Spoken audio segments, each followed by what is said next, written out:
Well, it's 2016 and this is our chance to drive the Pro Drive built STi Subaru. Something we really dreamed about in 2011 when we started this project. And this car is very special. We've got not massive amounts more horsepower, but the chassis is based around a World Rally car. We're lighter than before, and the gearbox is a sequential type paddle shift gearbox. And we're probably running about 1,200 kilos. So on this lap we're just starting our warm-up. We've got probably about 3 miles to get the tyres up to temperature, like we did in 2014, and me get my head ready to go for the run. The conditions at the moment are very warm, probably a little bit too warm for optimum performance in the engine. And this is actually our second time lap around the circuit, which was done on the Monday of TT week. Every time you go out, you're actually changing the setup of the car and just developing, because there's nowhere like the Isle of Man to test. And you can test on an airfield or a racetrack as much as you want, but there's nothing actually like the TT course.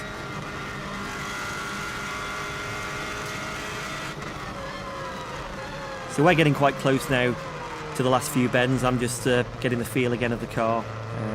As you can see, getting plenty of heat into the tyres. And looking forward with anticipation for the start of the run.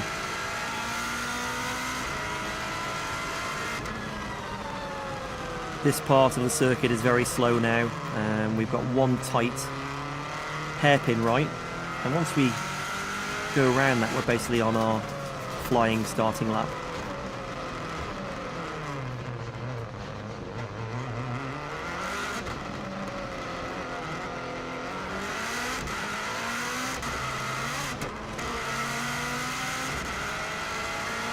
So here we go, we're now accelerating for the flying start, and we're just about to go across the start line now. We're on our lap. Famous part for me is Bray Hill. Up to 170 miles an hour now, which is definitely faster than before.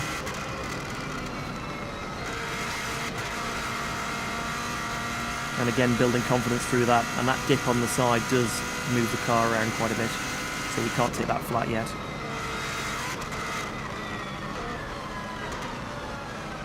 First big braking point.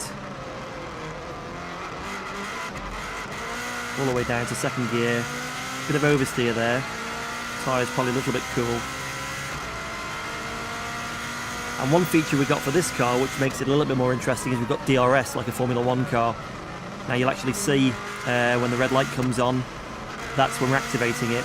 And the more confident I got with the car, the more I could actually use the DRS to give us more top speed and reduce the drag. Flat out now all the way to Union Mills. And this car was just a total pleasure to drive. You can carry a lot more corner speed. That's where we're getting our time. We're not actually going that much faster in terms of top speed, but we're getting to that top speed a lot faster.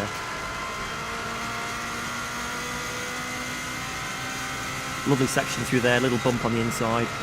And now it gets really fast all the way to Greba. The only corner in the middle of that is Balagary, or Balascary, as we all name it.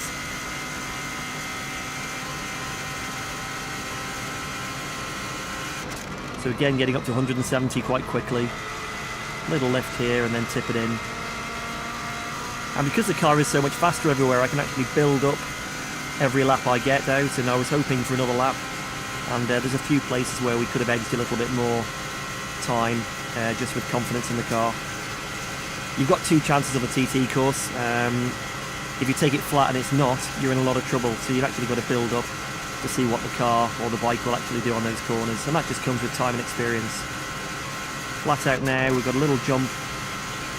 And we've got to be careful, because at 170 miles an hour that car potentially could fly. So we're unsure what it's going to do over the jumps, so you've got to be a little bit wary when you're getting up to those speeds. Greba Castle down just one gear. Trying to get on the power, committed and nice and early. And the way this car changes direction is really, really great.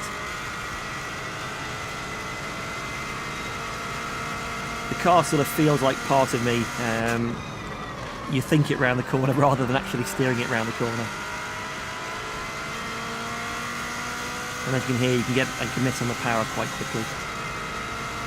We're very fast now, all the way to our next point, which is Balacrane.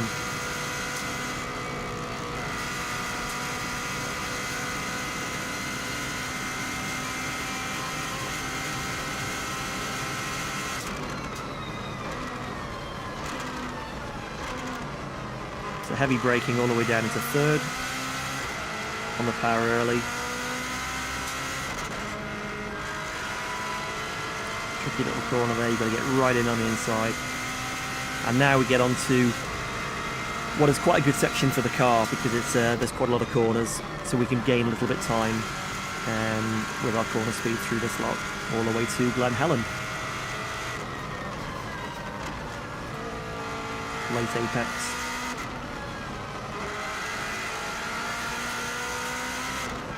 And one thing I've struggled with a little bit in 2014 was the gap between Gear 5 and Gear 6. The ratios and the engine power seem to really help this car, so I'm gaining a lot of time just in that upper end of the gearbox.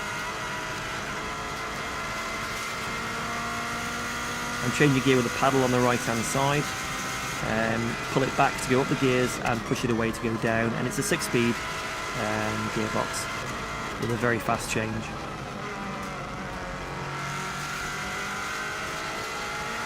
Coming to Sarah's cottage, a very big climb, you can't really see it on the TV.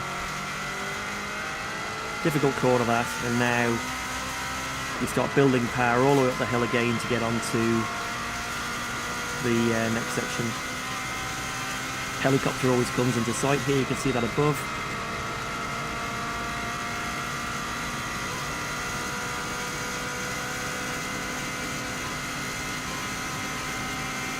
Quite a scary corner at the end, just tips it in right. There's a bump on the inside for us there.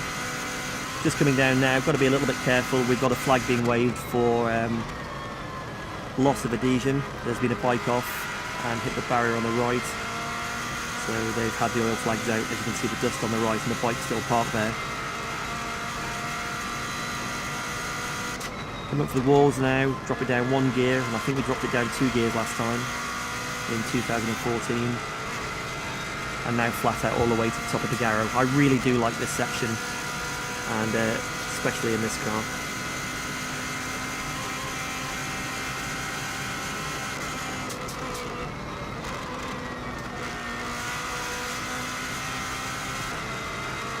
Curb jits out, and then you've got the compression at the bottom of the Garrow, and you get a real good thump going through here. I think the camera even moved at that point.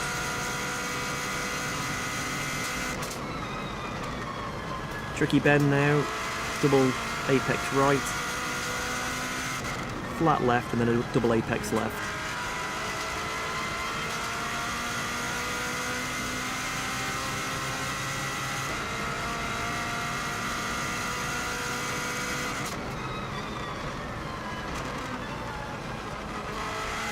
Now coming into Kurt Michael. Always great through here. And using the yellow lines, you can see the impression of speed you get with the proximity of the houses is really impressive. So I'm moving around quite a bit there. Look how close people are on the left. Got to get the car straight just before it goes over the jump. And now really fast all the way down to the famous jump at Ballaugh.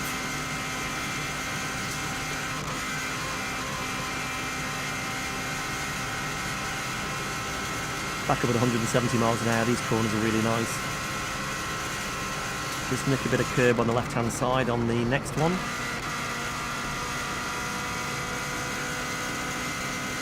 As you can hear from this car, it does sound amazing, and it's also revving quite a lot higher than the previous car. We're up to about 8,500 RPM, which is quite a lot for a turbo engine. And we can't jump it too high here because of the bodywork on the car. but you're losing time in the air anyway, so as soon as she's back on the ground, back on the power and flat out, all the way to Balacry. This next corner feels really good. It's a flat out left-hander. Car takes off, and then we tip it into Quarry Bends, which is a series of right, left, right.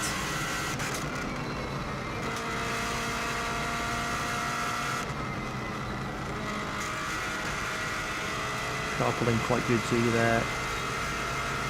Nice change of direction, and that's something this car does so much better than the production-based car as well.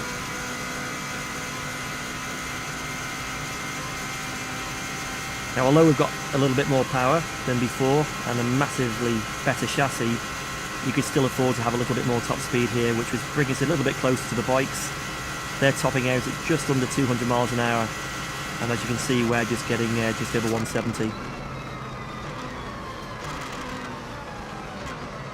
Braking down here at Sulby, feels like you're doing 2 miles an hour, so you've got to be really careful to get the apex.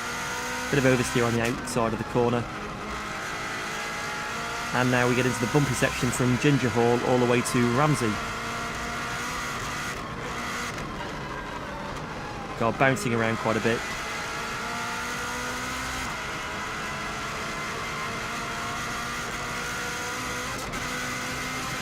Bit of a kick on the bump there, that was quite nasty, and for the bikes they must have a hell of a hard time hanging on all the way through here.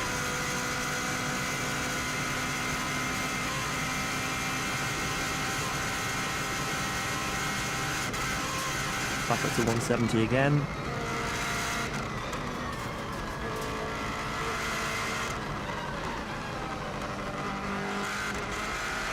Chuck her into the left, bang on the power early. Coming up now is the Conker Tree, which jits out a little bit on the left, and then we've got a nice series of a right, left and a right, and heading toward Ramsey.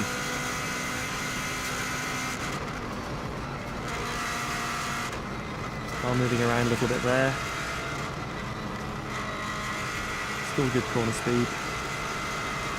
This next corner's great, small jump, and then flat out straight into the next right-hander.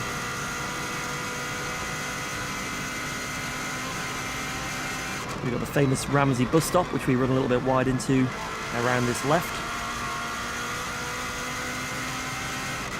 And then real hard braking all the way down into second gear for Ramsey Parliament Square.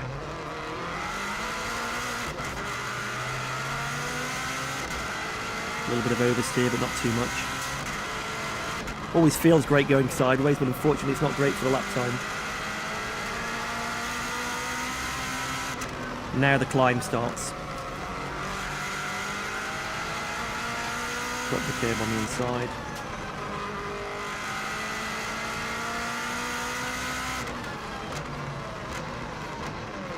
And now into first gear around the Ramsey hairpin. Now the heated's just started to give us a little bit of understeer with the car. On our very first run, we had an oversteer balance. We changed it for this lap. And probably went a little bit too much the other way, so there was a little bit more time to come from the balance.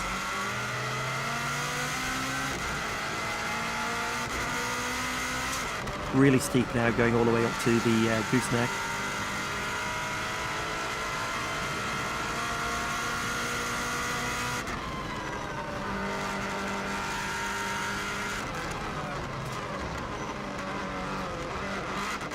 Big bit of understeer there, pushed to the outside, and had to come out of the gas quite early.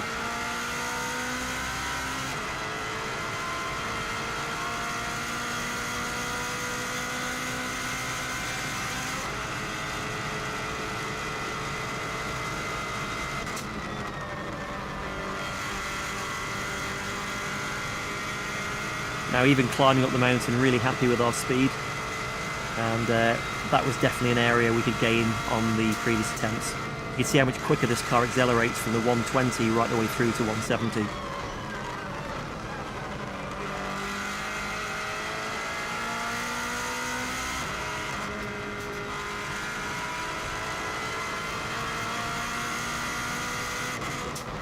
The last right-hander before we have a bit of a break on the mountain mile.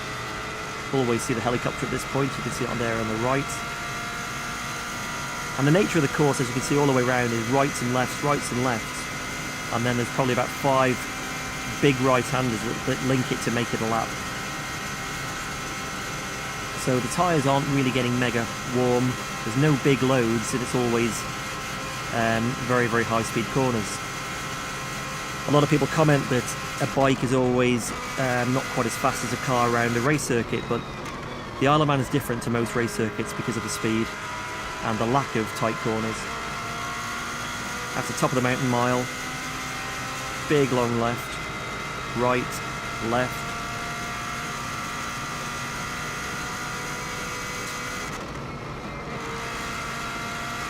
And now we start dropping downhill a little bit towards our next sort of time point, which will be the bungalow. Big long right-hander. Had a little lift there. That's where Connor had his big accident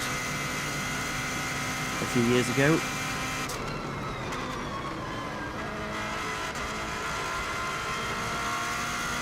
You can see the windscreen is starting to get quite covered with flies. Wasn't too bad at this time of day, but I didn't want to risk trying the wipers because it could actually make it worse, so you're better just to get on with it and ignore it.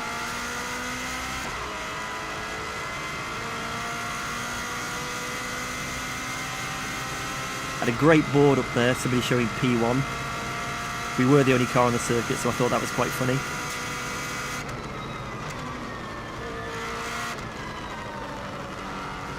Nasty left, don't really like that corner.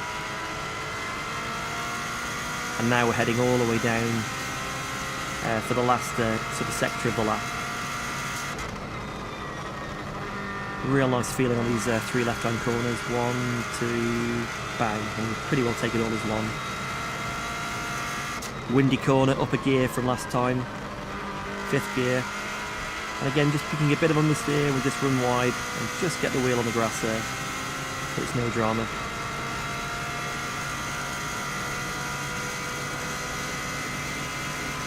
Very difficult to get the car pulled across to the right-hand side before the next left, because you're travelling so fast. That's 170, and you definitely don't want to get that one wrong.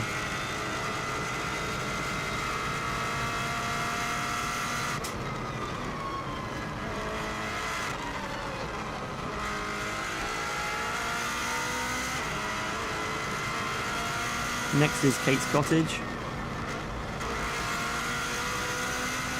Car moves around a bit there, and now flat out down to the Cregna Bar.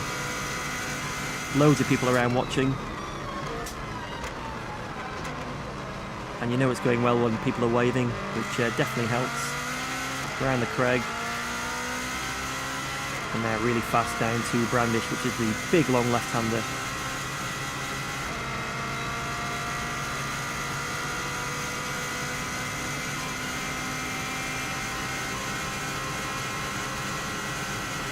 Getting back up at 170, 175 there.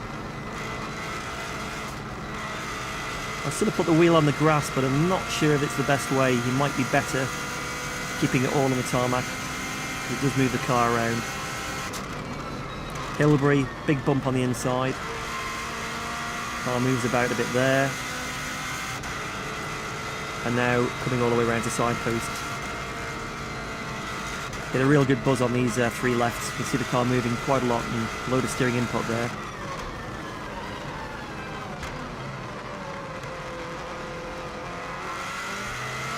You can't mess up now. We've had quite a good lap. And I've got split times coming to me, and I know it's looking pretty good. And in all fairness, my last sector was probably my worst, so there was a bit more time to come out of that. Really hard to see the turn-in point. And we've got a real tight right-hander, gives me a chance to give the handbrake a little pull.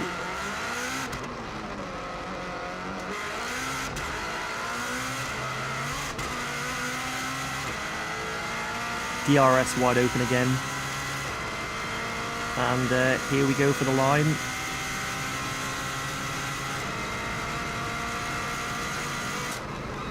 And there we have it, lap around in 2016 at an average speed of 128.7 miles an hour.